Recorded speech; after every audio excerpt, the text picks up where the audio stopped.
Hello everyone, आइए आज हम लोग ऑब्स्टेटिक्स का एक बहुत ही इम्पोर्टेंट टॉपिक पढ़ते हैं। डिलीवरी कैसे होती है, डिलीवरी के मोड्स क्या होते हैं।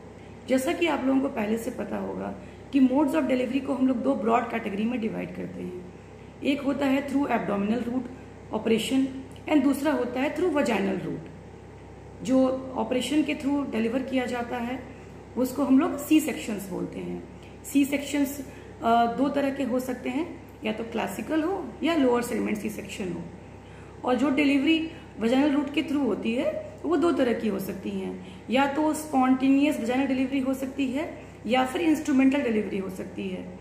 इंस्ट्रूमेंटल डिलीवरी कराने के लिए हमारे पास दो तरह के इंस्ट्रूमेंट्स होते हैं, एक वेंट्यूज है और एक डिलीवरी फॉरसेप्स है। आज हमारा मेन फोकस है डिलीवरी फॉरसेप पर, जिसको कि हम लोग ऑब्स्टेटिकल फॉरसेप्स भी बोलते हैं। तो आइए हम लोग इसके इंडिकेशंस को जानते हैं, इसके पार्ट्स को जानते हैं और इस इंस्ट्रूमेंट्स को डिटेल में समझते हैं कि ये क्या इंस्ट्रूमेंट है, ये क्यों डिस्कवर हुआ था, क्या हम लोग इसका इस्तेमाल करना चाहते हैं आजकल या नहीं करना चाहते हैं। ये सारे पॉइंट्स हम लोग डिस्कस करेंगे। ये है ऑब्स्टेटिकल फॉरसेप्स, इसको हम लोग डिलीवरी फॉरसेप्स भी बोलते हैं। क्या है ये? एक्चुअली एक इंस्ट्रूमेंट है जो कि हमें एड करता है फीटस के हेड को डिलीवर करने में मैटरनल पेल्विस से। अगर कुछ वैसी इंडिकेशंस हो जिसमें कि नॉर्मल डिलीवरी पॉसिबल नहीं हो पा रही हो, उसमें यूज किया जाता है। इसके जो चार पार्ट्स होते हैं, सबसे आगे वाले को हम लोग ब्लेड्स बोलते हैं। ये आप लोग देख रहे हैं, इसको ब्लेड्स बोलते हैं। इसको हम लोग शैंक बोलते हैं। ये लॉक होता है और यहाँ पे हैंडल होता है और ये मिरर इमेज होते हैं एक दूसरे के। इस तरह से ये दोनों ब्लेड्स होते हैं। फॉरसेप, इसको हम लोग फॉरसेप ब्लेड बोलते हैं। और जब ये साथ में इसके ऐसे अटैच होता है तो ये कंप्लीट इंस्ट्रूमेंट बनता है। अब ये क्या है, डिस्कवरी इसकी कैसे हुआ था? कभी कभी संस्कृत लिटरेचर में आप लोग देखेंगे और रोमन और इजिप्शियन कल्चर्स में कुछ राइटिंग्स में हम लोगों को मिला है कि वहाँ पे कुछ इस तरह के पेयर्ड और अनपेयर्ड इंस्ट्रूमेंट्स होते थे जो कि इसके जैसे ही होते थे, बट कुछ कंफर्म नहीं है। ये बहुत बिफोर क्राइस्ट की पहले की बात है। लेकिन एक्चुअली में जो डिलीवरी फॉरसेप है वो अपना रोल कब प्ले किया?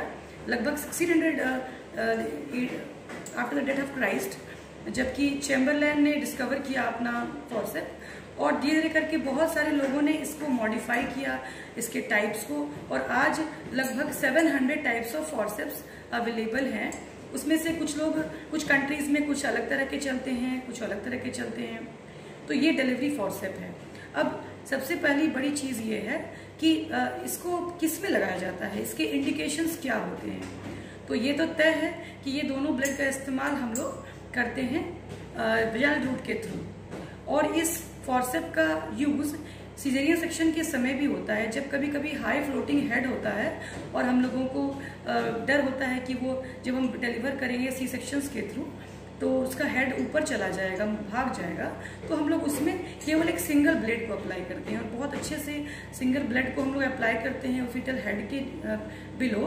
और उसके बाद जब हम लोग फाइनल प्रेशर देते हैं और जेंटली इसको हल्का सा एलिवेट करते हैं तो ये इस कर्व के लॉन्ग फीटस का हेड आराम से डिलीवर हो जाता है। तो दो तरह के इंडिकेशंस हैं, एक तो है कि वजाइनल रूट के थ्रू इसको डिलीवर कर सकते हैं, हम लोग यूज कर सकते हैं, और सेकंड है कि सी सेक्शंस में हम लोग यूज कर सकते हैं।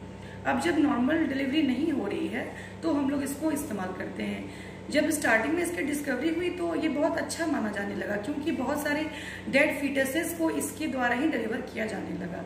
उसके बाद लाइव बेबी में भी हम लोगों ने इसको यूज करने लगे, और उसके बाद लेकिन बहुत सारे कॉम्प्लिकेशंस भी इसके साथ होने लगे। तो बहुत जगह पर, बहुत कंट्रीज में इसको बहुत पसंद नहीं किया जाता है। एक तो इसको सिखाना मुश्किल, दूसरा इसको सीखना मुश्किल, और उसके बाद फिर कॉम्प्लिकेशंस भी होने लगते हैं। फिर भी ACOG गाइडलाइंस में अभी भी ये इंक्लूडेड है और इसको इस्तेमाल किया जाता है। अब किस तरह के केसेस में हम लोग फॉरसेप का इस्तेमाल कर सकते हैं? सबसे पहले हम लोग को ये जानना होगा कि टाइप्स ऑफ फॉरसेप एप्लीकेशन क्या होता है।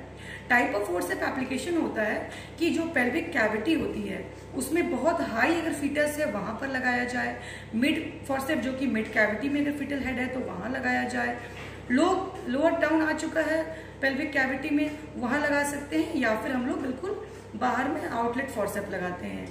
तो बहुत सारे कॉम्प्लिकेशंस हुए और देखा गया कि हाई, मिड और लो ये तीनों में ही बहुत ज्यादा कॉम्प्लिकेशंस होते हैं। तो आजकल हम लोग केवल आउटलेट फॉरसेप लगाते हैं। शॉर्ट ऑब्स्टेटिकल फॉर्सेप्स जो होते हैं, पहले बहुत ज़्यादा लंबे भी होते थे फॉर्सेप्स, तो अब ये छोटा कर दिया गया है। These are the short obstetrical forceps, और ये रिगलीज टाइप है। टाइप में सिम्पसन्स भी हमारे पास है, चैम्बरलेन टाइप का होता है, क्लियर्स फॉर्सेप होता है, पाइपर्स फॉर्सेप होता है, और ये हमारा शॉर्ट ऑब्स्टेटिकल फॉर्सेप्स है जो कि रिगलीज टाइप है। तो अभी जो देखा गया कि पहले हम लोग क्या करते थे कि हम लोग बहुत हाई में फॉर्सेप्स लगाते थे, लेकिन बहुत सारे कॉम्प्लिकेशंस होने के बाद जो नया गाइडलाइंस है उसमें केवल है कि हम लोग आउटलेट फॉर्सेप लगाना है। आउटलेट का मतलब क्या होता है?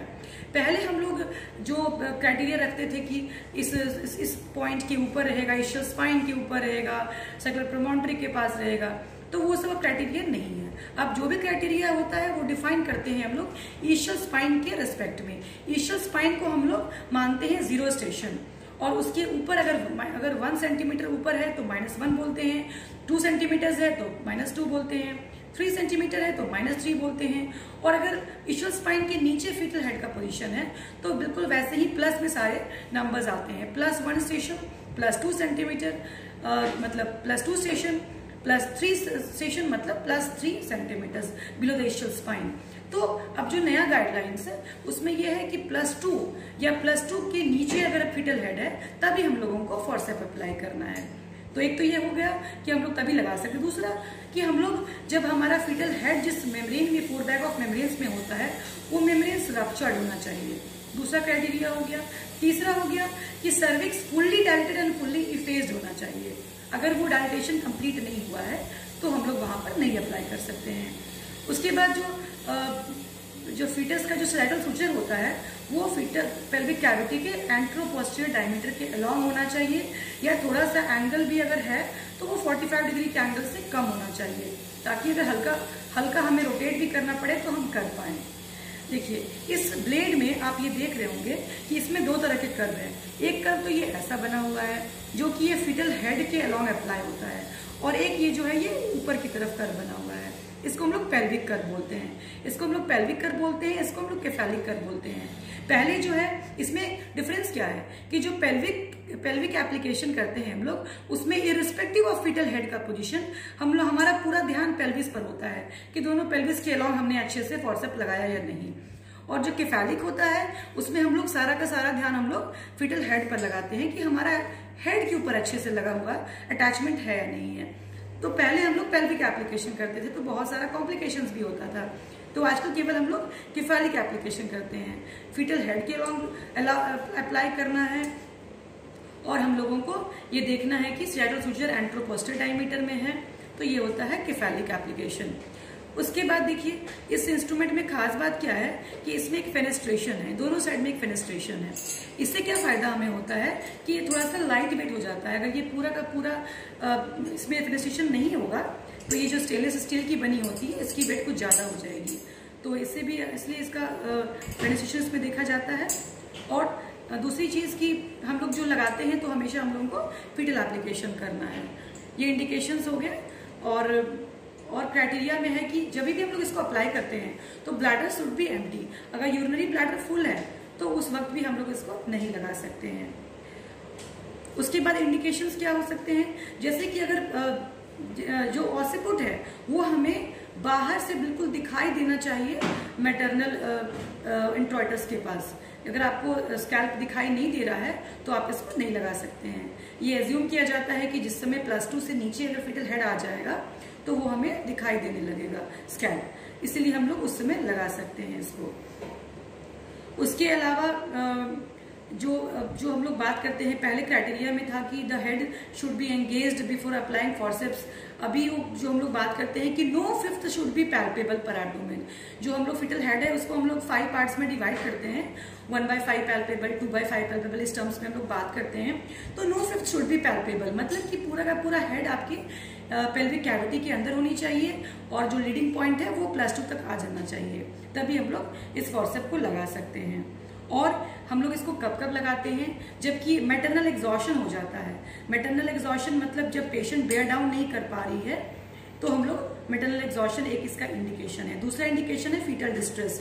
हम देख रहे हैं कि मेकोनियम आने लगा है या फीटल हार्ट रेट डिप कर रहा है, सीटीजी बिल्कुल नॉन रिएक्टिव आ रहा है, उस केस में भी हम लोग इसको फास्ट डिलीवरी के लिए लगा सकते हैं। जो हम देख रहे हैं कि डिलीवर होने में थोड़ा वक्त लग जाएगा, अगर हम उसे स्पॉन्टेनियसली नेचुरल प्रोसेस से डिलीवर करने के लिए छोड़ देते हैं तब। उसके अलावा हार्ट डिजीज में भी जहां पर हम लोगों को सेकेंड स्टेज ऑफ लेबर को प्रोलॉन्ग नहीं करना होता है, अनीमिया जहां पर हो रहा है, पेशेंट को अनीमिया है, हार्ट डिजीज है या पल्मोनरी डिजीज है, जहां की हमें सेकेंड स्टेज को प्रोलॉन्ग करना नहीं है, वहां पर हम इसको अप्लाई कर सकते हैं। तो हमारे पास ये 4-5 इंडिकेशंस है। हालांकि इसके कॉम्प्लिकेशंस भी होते हैं, इसके कॉम्प्लिकेशंस की वजह से ही आजकल ये बहुत पॉपुलर नहीं है। जो 2 इंस्ट्रूमेंटल डिलीवरीज होती हैं जिसमें कि फॉर्सेप और वेंट्यूज आता है, टोटल डिलीवरीज में केवल 5% ही रोल प्ले करते हैं ये। उसमें भी 4% वेंट्यूज डिलीवरी होती है और ओनली 1% फॉर्सेप डिलीवरी होती है। और ये देखा गया है कि जब हम लोग मिड फॉर्सेप लगाते हैं या हम लोग हाई फॉर्सेप लगाते हैं तो उसमें कॉम्प्लिकेशन ज्यादा होते हैं। और आजकल ब्लड कंपोनेंट की फैसिलिटीज अच्छी हो गई है, लगभग सब जगह अच्छी हो चुकी है, तो इससे जो प्रैक्टिशनर्स होते हैं वो प्रेफर करते हैं कि मैं जो फॉर्सेप लगाऊंगा उससे अच्छा है कि मैं उसको सी सेक्शन के थ्रू डिलीवर कर दूं। तो इसलिए बहुत पॉपुलर नहीं रह गया है। फिर भी जहां पर आपके पास सेटअप है, जहां पे आपके पास सीजेरियन सेक्शन का बैकअप है, वहां अगर आपको इंडिकेशन समझ में आ रहा है तो आप इसको अप्लाई जरूर कर सकते हैं। इसको अप्लाई कैसे करते हैं? जैसे इसमें 2 ब्लेड्स होते हैं, तो उसमें सबसे पहले क्या होता है, अगर ये मैटरनल पेल्विस है और ये मैटरनल पेल्विस का लेफ्ट साइड है, तो मैटरनल पेल्विस में सबसे पहले हम लोग इस ब्लेड को लगाते हैं। मैटरनल पेल्विस में हम लोग फीटल हेड के अलॉन्ग इसको अप्लाई करते हैं। अप्लाई करने के बाद हमारा एक असिस्टेंट इसको होल्ड करता है।